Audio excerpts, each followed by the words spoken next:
안녕하세요. 저는 종로구 정신건강복지센터에서 일하고 있고 정신과 전문의인 서하연입니다. 오늘은 우울증에 대해서 좀 이야기를 해보려고 하고 있습니다. 우울증 정말 많이 들어보셨죠? 우리나라의 평생 20명 중에 1명은 우울증에 걸린다고 합니다. 그만큼 많이 걸리고 이제는 현대인의 감기라고 불릴 정도로 흔한 질병인데요. 오늘은 이 질병에 대해서 좀 알아보도록 하겠습니다. 우리는 살면서 많은 어려움들을 겪으면서 살고 있습니다. 대개는 우리가 겪는 스트레스는 우리의 일상생활에서 대응할 수 있을 정도의 스트레스입니다. 그런데 그런 스트레스도 여러 개가 겹치다 보면 우리가 헤어나오지 못하는 그런 깊은 우울감에 빠지게 됩니다. 즉, 가까운 사람이 돌아가시거나 무엇을 잃어버리거나 혹은 실패하거나 실직하거나 이런 종류의 나에게 스트레스를 주는 것들이 점차 하나가 아니라 여러 번 쌓이게 되면 심한 우울증에 빠지게 되는데요. 이런 경우에 우울증의 소인을 가진 사람들, 유전적이거나 다른 환경적 요인이 있어서 우울증에 걸리는 분들이 있습니다. 그리고 이런 분들은 이런 우울한 기분과 함께 자신의 일, 자신의 학업 등에 문제가 생기게 되죠. 우리는 살면서 그런데 우울감은 가지고 살아가고 있습니다. 왜냐하면 기분이라고 하는 것은 우리 인간의 아주 기본적인 특성 중에 하나이기 때문이죠. 항상 똑같은 기분을 가지고 살아가는 사람은 없습니다. 우리가 일상생활에서 느끼는 우울감은 기간도 짧고 증상도 심하지 않고 대개는 기분만 우울한 경우가 많이 있습니다. 그러나 우리가 어느 선부터는 우울증이라고 할 수 있을 만큼의 심한 우울감을 나타나게 되는데요. 이런 경우는 긴 기간 동안 우울증을 앓거나 혹은 증상이 심하고 단지 기분이 아니라 기분과 함께 다른 증상들 함께 동반하게 됩니다. 아주 대표적으로는 수면이 어려워지고 음식을 맛도 없어지고 생각도 좀 느려지고요. 어떤 자기에 대한 죄책감 같은 것도 많고 심하면은 자살 생각까지 하게 됩니다.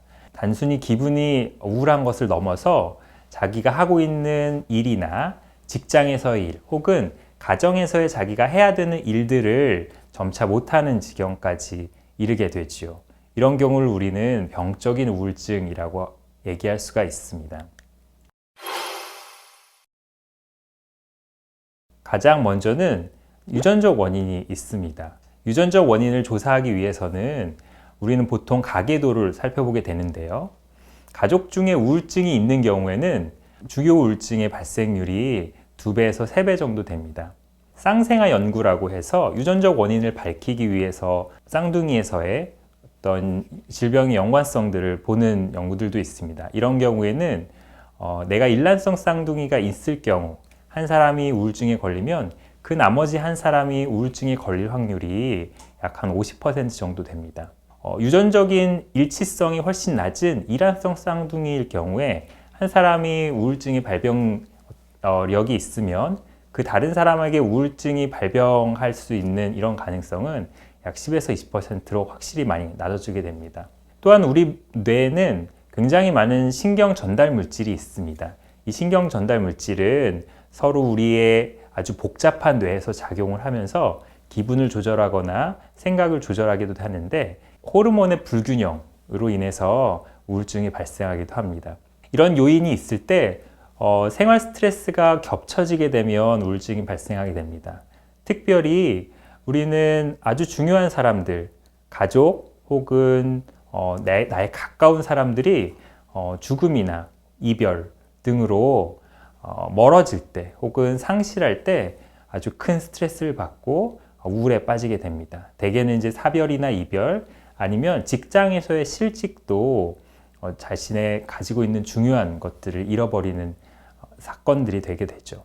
특히 어렸을 때 부모를 잃어버리는 것, 그것이 이혼이든 아니면 돌아가시는 것 등지 간에 나중에 우울증을 일으키는 아주 중요한 원인이 되기도 합니다. 또한 강압적이거나 냉담한 이런 가정 분위기에서 자란 분들도 역시 나중에 우울증에 쉽게 걸리는 것을 알 수가 있습니다. 또 하나는 정신역동적인 요인이 있습니다. 우리는 우리를 바라보는 시선들이 있고 또한 세계를 바라보는 시선들도 있습니다. 여기에는 자기가 기준이 너무 높거나 현실에 대한 불만족이 클 때 쉽게 발생할 수 있습니다. 나의 이상은 굉장히 높은데 현실에 나는 거기에 미치지 못한다 라는 생각들을 많이 하시는 분들은 그 자기 내적으로는 자기가 굉장히 부족하다 이런 생각들을 하게 됐죠. 특히 이런 거는 완벽주의라는 이름으로 많이 표현이 됩니다. 어떤 일들을 진행할 때 자기의 만족할 수 있는 기준이 굉장히 높다면 그 기준에 비추어서 언제나 스스로는 부족하다 라고 생각할 수밖에 없죠. 그래서 완벽주의인 사람들에게 완벽주의이신 것 같다라고 하면 저는 완벽주의가 아니에요 라는 대답을 주로 하게 됩니다. 왜냐하면 스스로 완벽하다고 생각하는 완벽주의는 있을 수가 없기 때문에 그렇습니다. 또한 자존감의 문제가 있어서 자기가 어떤 부분이 부족하고 어떤 부분이 이제 부적절하다라고 생각하는 생각의 습관들을 가진 분들이 있습니다. 이런 생각의 습관을 가진 사람들은 생활에 스트레스가 왔을 때 다른 사람들보다 쉽게 우울한 기분에 빠지게 되고 그 기간이 길어지면서 우울증에 걸리는 경우들이 많이 있습니다. 어떤 증상들이 있을까요? 가장 크게는 이제 우울한 기분이 있겠죠. 이런 기분이 우울하면 기분은 생각에도 영향을 줍니다. 과거는 후회스럽고 현재는 절망적이고 미래는 희망이 없다 이렇게 느끼게 되죠. 또한 수면에도 문제가 됩니다. 제가 이제 사람들의 어떤 말들을 조금씩 갖고 와봤는데요. 9시에 잠자리 든 다음 오전 10시, 11시까지 내리잔다 이렇게 수면을 많이 자거나 혹은 반대로 잠을 이루지 못하는 증상들을 보이기도 합니다. 음주도 많이 늘어나게 되는데요. 대부분의 사람들은 내가 원래 술꾼이라고 생각한다. 술을 잘 마신다고 칭찬도 자주 받는다. 하지만 내 문제는 훨씬 더 깊다. 이렇게 깊은 기분의 문제가 있을 때도 음주의 문제가 나타날 수가 있습니다. 또한 피곤함으로 나타나기도 합니다. 피곤하거나 몸이 좋지 않다. 사람들은 우울증이 감정적인 뿐 아니라 육체적으로도 얼마나 큰 영향을 줄 수 있는지 깨닫지 못한다. 무기력하고 피곤한 증상들도 우울증의 증상입니다. 생각이 느려지기도 하죠. 대답을 느리게 한다. 우울증은 내 뇌의 속도를 느리게 만들고 답이 평소처럼 빨리 생각나지 않는다. 특히 내가 뭘 하고 싶은지 물었을 때 그렇다. 난 아무것도 원하지 않으니까. 나는 대답해야 하는 상황이 되지 않도록 스스로를 고립시킨다. 대답하는 건 너무 힘들다. 특히 이렇게 우유부단해지는 부분들이 많이 생깁니다. 식욕이 많이 늘어나기도 하고요. 아니면 식욕이 없어지기도 합니다. 과민해지기도 하고요.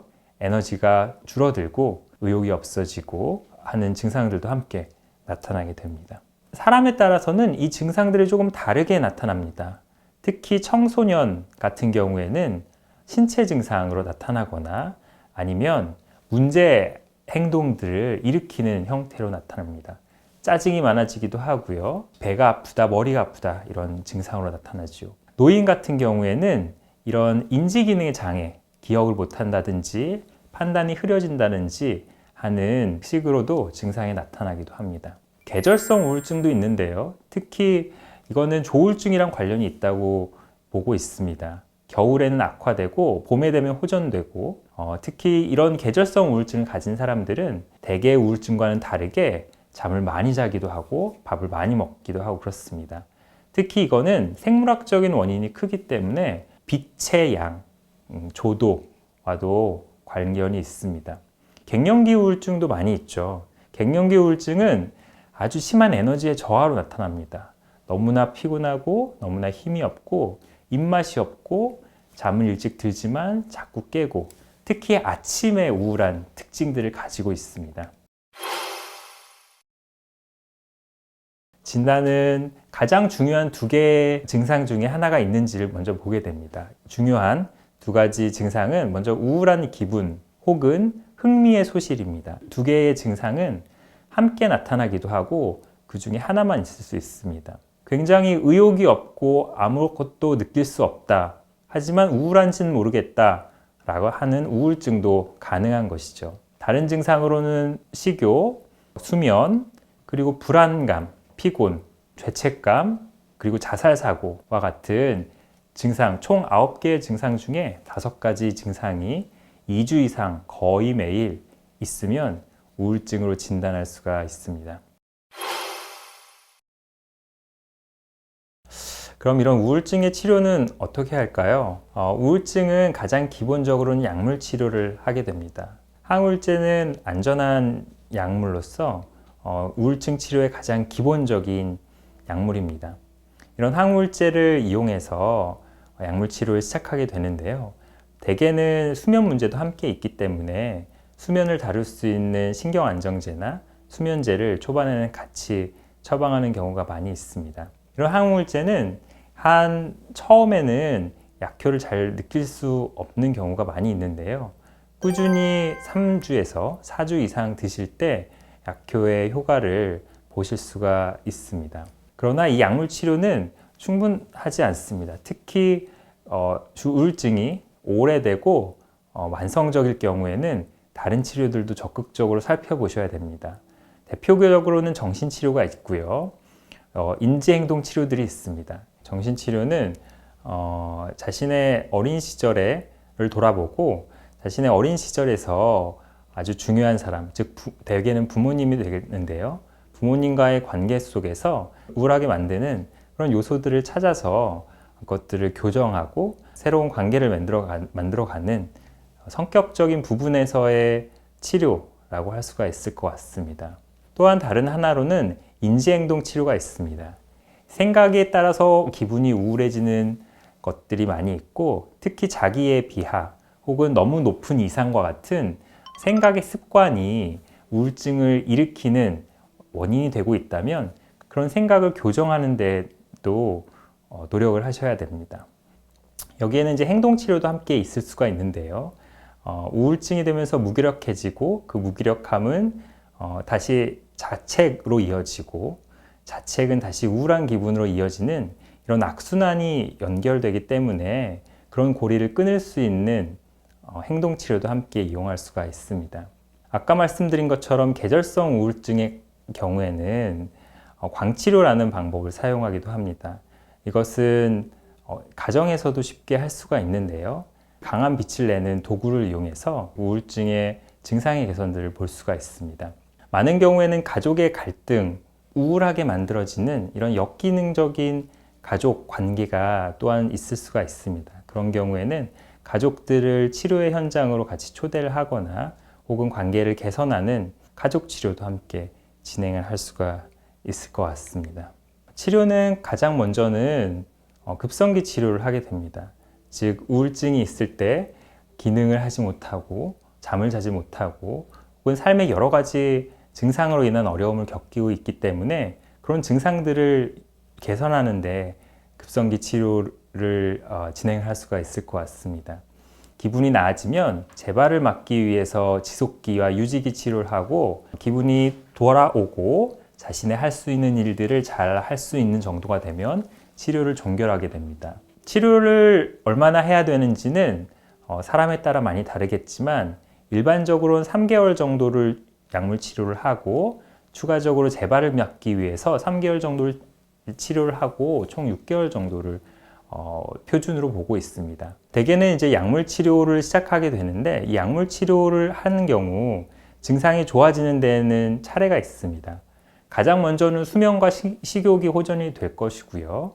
그 이후로는 활력이 호전되고 나머지로는 우울감이나 아니면 주요 증상들이 호전되는 이런 호전의 과정들을 겪게 됩니다. 우울증의 예후는 어떻게 될까요? 우리는 병을 치료하게 되면 그 이후에 어떻게 되는지를 예후라고 부릅니다. 우울증도 역시 예후가 있겠죠. 많은 사람들은 우울증의 증상을 겪고도 그냥 지나가는 경우가 많이 있습니다. 최근의 통계에 따르면 약 반수의 사람들은 우울증을 치료를 받고 지나가고 반수의 사람들은 그냥 지나간다고 합니다. 이 우울증은 많은 경우 시간이 지나감에 따라서 좋아지는 경우들이 있습니다. 치료를 받지 않고도 외적인 상황이 좋아지거나 혹은 변한 상황에 적응하게 되면 다시 예전의 모습으로 돌아오게 되는 것이죠. 그러나 어떤 사람들은 이 우울증을 치료를 하지 않으면 10명 중에 1명은 2년 이상까지 이 증상들이 지속이 된다고 합니다. 즉 우울한 기분뿐이 아니라 자신의 사회적 기능까지 떨어진 채로 또한 주관적으로는 고통 속에서 2년 이상을 보내시게 되는 것이죠. 이런 기간을 지나게 되면은 자신의 삶에 남기는 상처 또한 크기 마련입니다.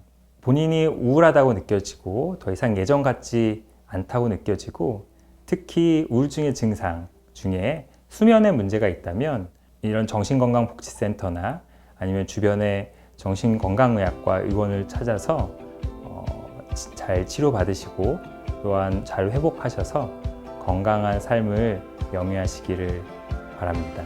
감사합니다.